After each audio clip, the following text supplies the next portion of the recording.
Hi, I am Eli Courtney alongside with my partner, Ian O'Malley. Today we're going to be talking about the NBA draft, maybe probably the top 5 picks, and who's going to be suiting up for this year's American League 2012 All-Star Game. First, we're going to start out with the NBA. We all pretty much know that Anthony Davis is going first overall. Who do you think is going second?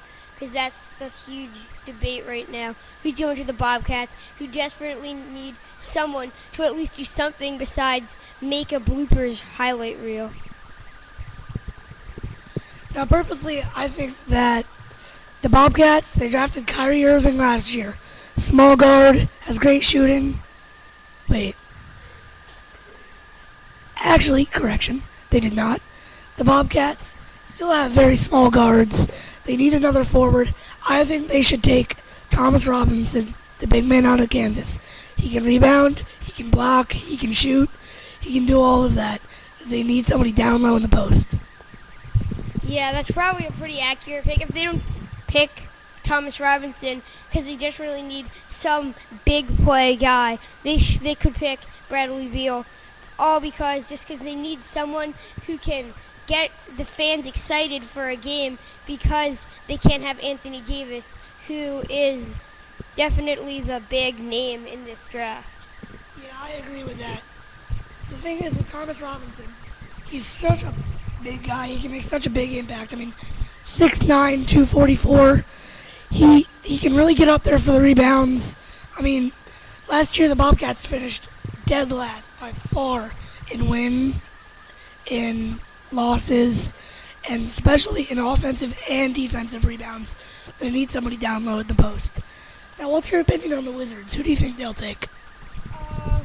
I'm not really completely sure here, but I think that depending on who the Bobcats take, they have a pretty good draft here, because we all know that who they're going to get a great player no matter what. So who they have to decide from? They'll probably pick either Michael Kidd-Gilchrist, the small forward from Kentucky, or either Thomas Robinson or Bradley Beal, whichever one slips through the Charlotte Bobcats. Personally, I think that with the Washington Wizards, they have a great guard in John Wall. They just got a great forward with Emeka Okafor. I think they need another guard to go next to John Wall. And I think the perfect person for that position would be Harrison Barnes. He's a great shooter. He's a great three-point shooter. He's just an all-around really good player. And then we have number 4, which I believe is the Cleveland Cavaliers.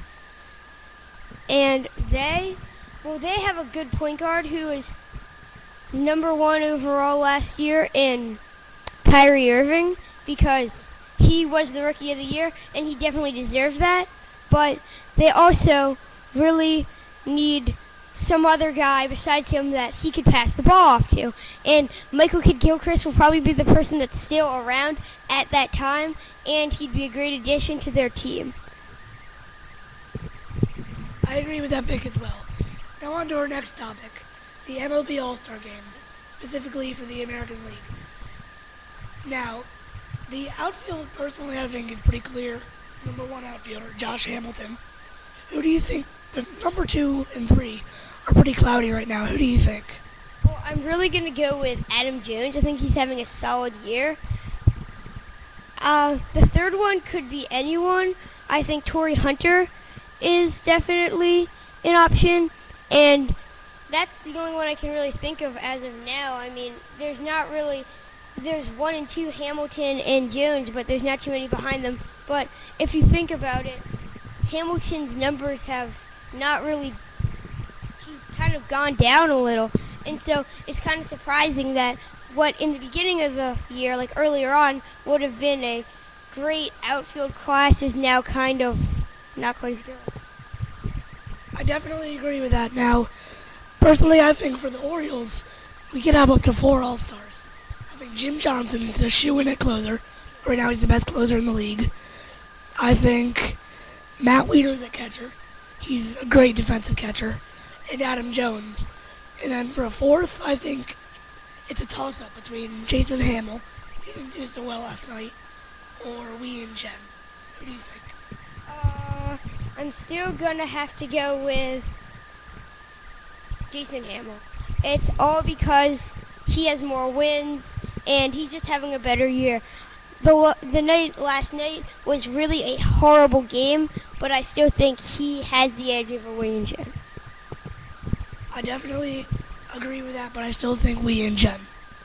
This is Eli Courtney and Ian O'Malley signing off from PTI on ESPN. Thank you.